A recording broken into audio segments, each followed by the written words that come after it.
Alright, welcome again to this session. We'll be proceeding now publishing our new updated image for the employee service. Remember that we have made some adjustment on the department service URL, whereby we are referring to this value dynamically, and we are refer to it using the department service host URL, and we are going to make use of the variables, which is going to be department host URL. Now, if this one is not set, then we default to port 881 because that is where our service for the department service is running on. Now, let's publish this image, and then we'll be able to start the deployment. So I'm going just to quickly cd to that department service.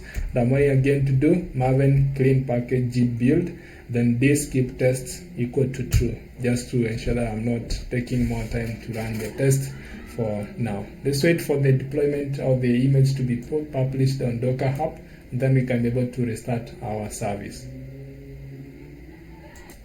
Right, as you can see, our image has been updated, and let me just show you on Docker Hub. So I'm going to go to my profile here, refresh, and you'll be able to see that now my department service actually updated. Now the next thing I need to do is update the employee service. So I'm going just to cd one level up and cd employee service, and then I'm going to do the same thing, update my image.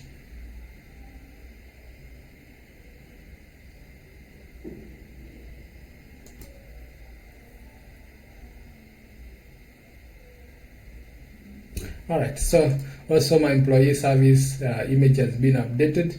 Now what we're going to do ideally is going to make apply the files that we have made. Now remember, our image has been updated. Now we'll be able to have this particular department service URL. Now our employee service, we have been able to update that variable here using the department service host URL, and you can be able to see that we have this one, right? So what I'm going to do is now reapply this particular configuration once again to create all the files or the resources that we have. So I'm going just to exit here, and then reapply the same apply K8, and in this case you can see that now our cluster config map has been configured, our department has been configured, our department SFC has been configured, the LB has been configured, everything else has been configured, even the employee LB.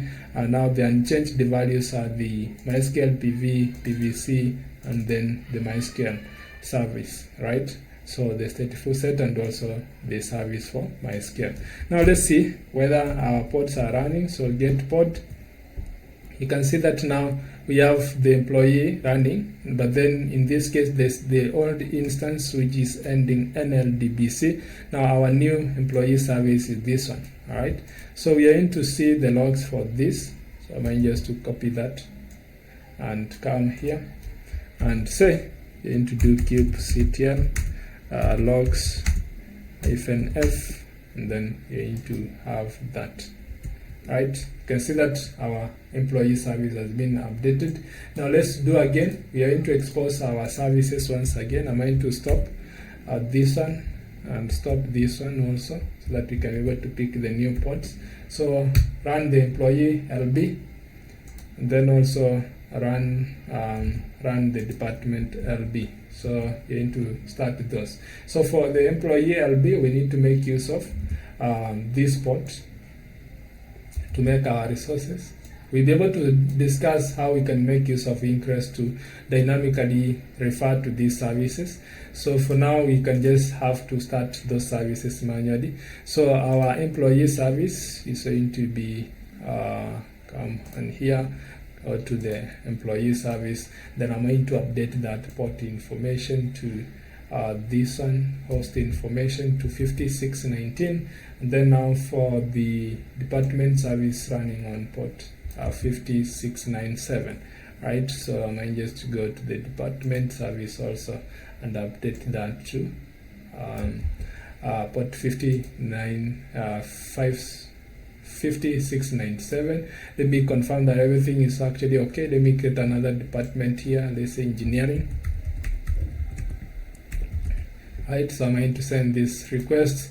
You can see that I have the that department, and you can see that I have the 3 department, 1, 2, 3. And now let me see how the employee service with I'm going to show you the logs. Now let's go back to our logs for the employee service.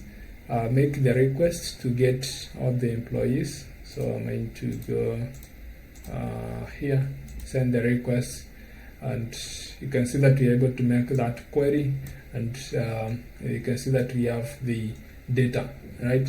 And the next thing I'm going to do is now fetch the employees with the department information. So I'm going just to do that. You can see that now here we have an issue.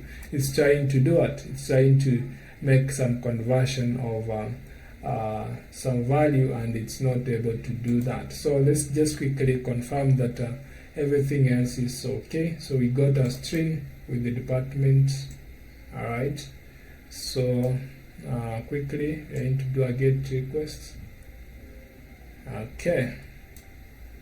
So you can see here with the department, it's trying to convert this value with the department as one of the entries that we add here. So it's trying to do this one.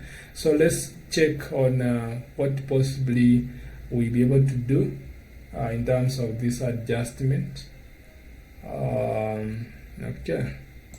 Alright, so you can see that we had our get endpoint exposed for getting a particular employee with value 2, and it's trying to convert that string with the department, thinking of that it's actually this particular endpoint. Now let's make a few adjustments on our entry to the controller and make those few changes. So I'm going just to do this one, employee controller, and then make some tests here with the department, and then we're going to do fetch. I'm going just to add a single value of fetch at the end of that, and then that's what I'm going to do. Now let me quickly push that image once again, just to get the updated value.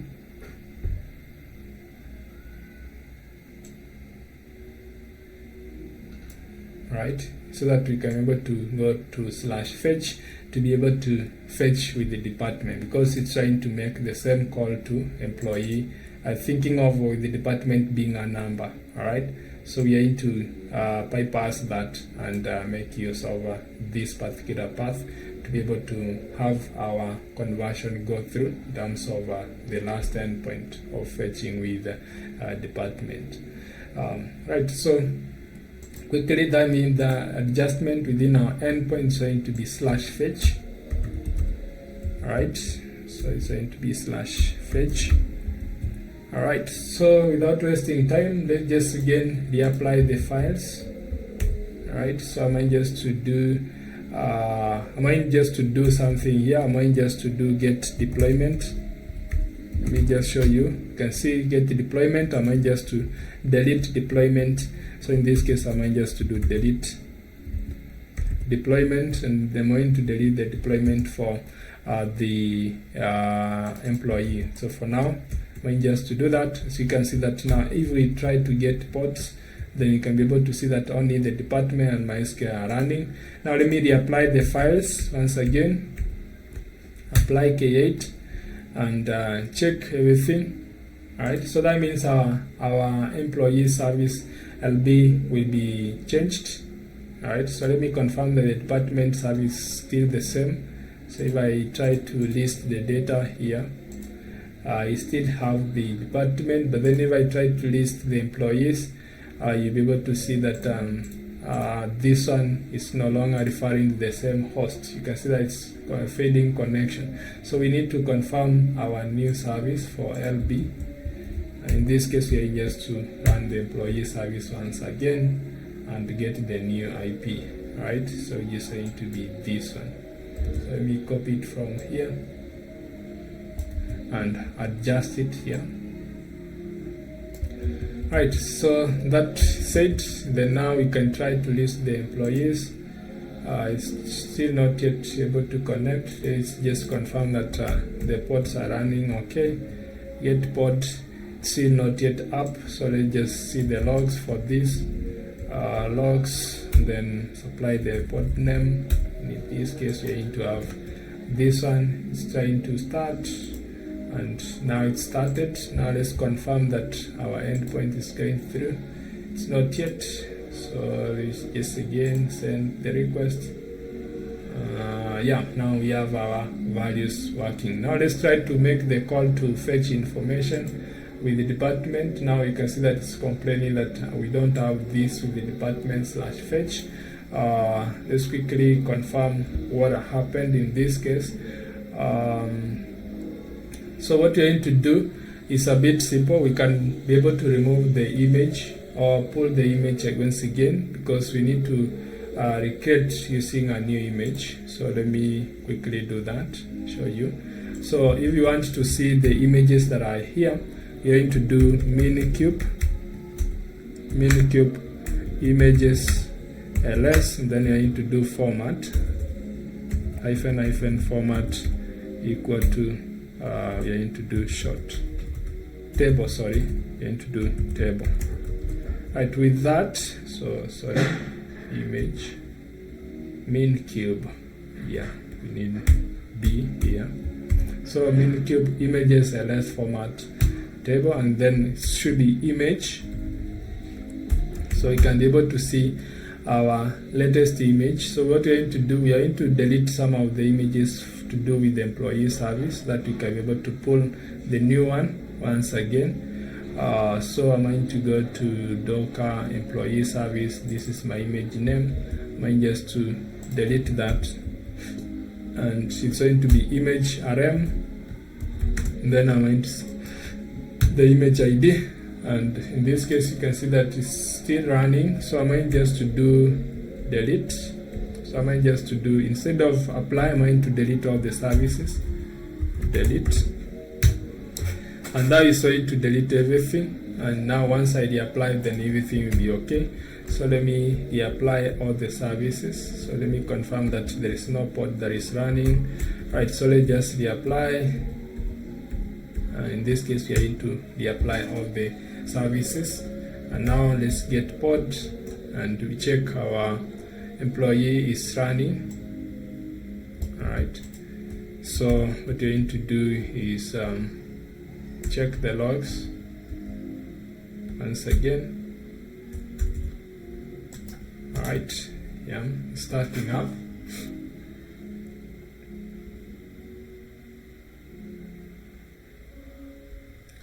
Right, just to confirm that everything else was okay. Employee service, the image was updated. Right now, this is trying to connect.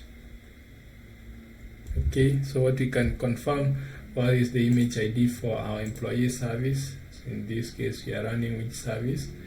Image name is going to be this one, and now the latest one is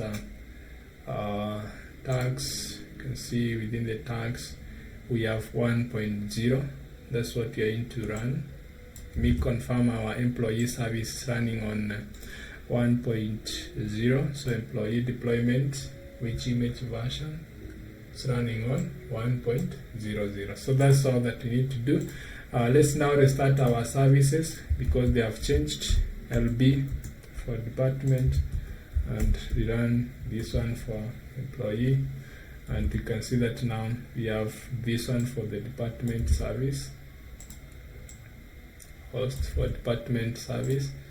Come up here and replace that, and then we have this one for the employee service, so it should be that, and come to the employee service and then update.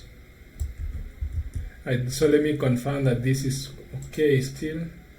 All right, value is there, and now let me confirm that this one. So it seems that it hasn't picked the new path. So what we're going to do is ensure that we delete all the images for the employee service and then start the application. So let me do that in the background, and I'll be back. All right, so what you just need to do is write this command, Minikube images ls, and then force the deletion of this image. And you can see that this is my Docker employee service, and that's all that you need to do. You can see the other images, but then now I've deleted that. So what I'm going to do is just make use of image rm and then the image version. So I might just again now reapply the files and then confirm that we're able to get now the deployment. So let's just get the pod, and you can see that now we can describe this pod to see whether it's able to pull the new image. And in this case, you're going to do describe pod, and in this case, you're going to give the pod name.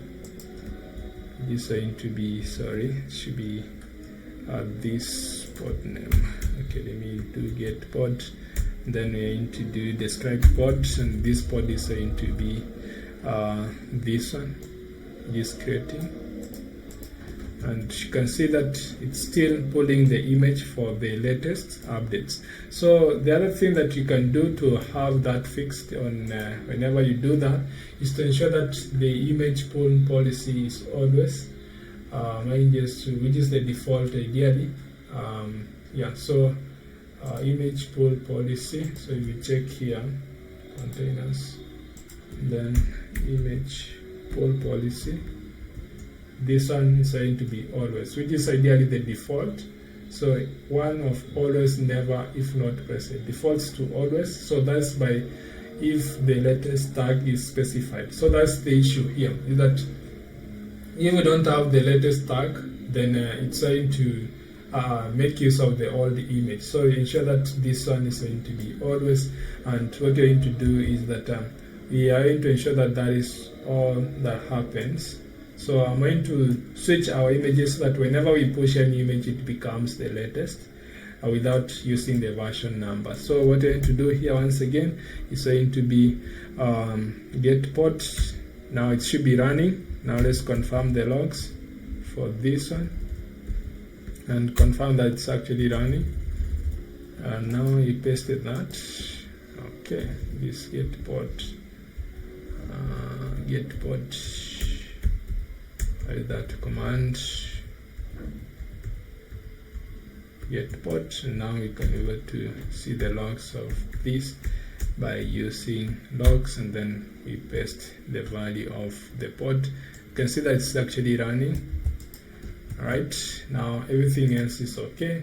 Now let's start our services, the load balancer service for the employee, and also we are going to start for the department. So we're going to do again for the department and confirm that everything is running okay. So I'm going just to quickly update these parts, and this is the department service, and then this is the employee service. So I'm going just to update those up here. Right, so with that set, and then also this one, I'm going to remove the space. Now with that, we can see that now everything else is running quite okay. So we make the call, send the requests like that.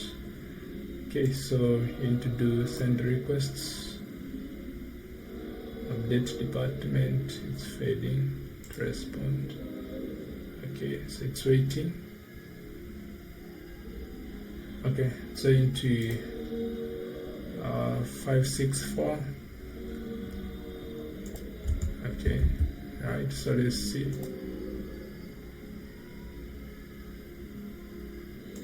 Alright, so with that, you can see that now if we try to make the call to the get department after that adjustment, you can see that I'm able to get the value of the department response, but then the department response is actually null, right?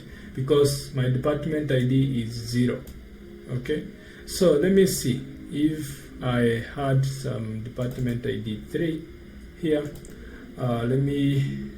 For this one, the department ID is defaulting to 0.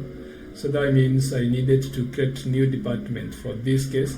So let me create, drop the DB and recreate it. So I might just quickly log into the MySQL and drop those particular database tables or values, and we are going to do so let me see kubectl exec -it, Then we are going to make use of MySQL -0. So I'm going just to drop the data that is still there, bin/bash. And then I'm going to do MySQL -u root, then -p password generic. Right, I'm going to use employee, and then what I'm going to do here is going to be simple. I'm going just to truncate table tbl employees for now. Truncate. Okay, so I need to do truncate with n table employees, and then you can see select star from employees is empty. The table employees, so sorry, it should be tpl employees. You can see that we don't have any data. Now let's recreate it with the new updated image. So I'm going just to start with Gradis do, send the request. We have the first one, employee number 1, department ID 3. Then I'm going to have John Doe, and then this is going to be male. Then this is 2022, maybe Department of Computer Science 1, and then send the request. You can see that now I'm able to get that. Now lastly, we make this call with this. You can see that now we are able to internally communicate using the department service, and we're able to get data in return to the department service. So that's how you can be able to configure your services to communicate within the Kubernetes cluster using the service endpoints. All right. So remember, one thing that we did here was to make the adjustment of the value that we are making use of to make the call. So in this case, instead of making a static call, HTTP, we are starting making use of a variable which will be able to hold the location of the other service, and that particular service we have exposed it within the department deployment, which is an internal service, which is department SFC.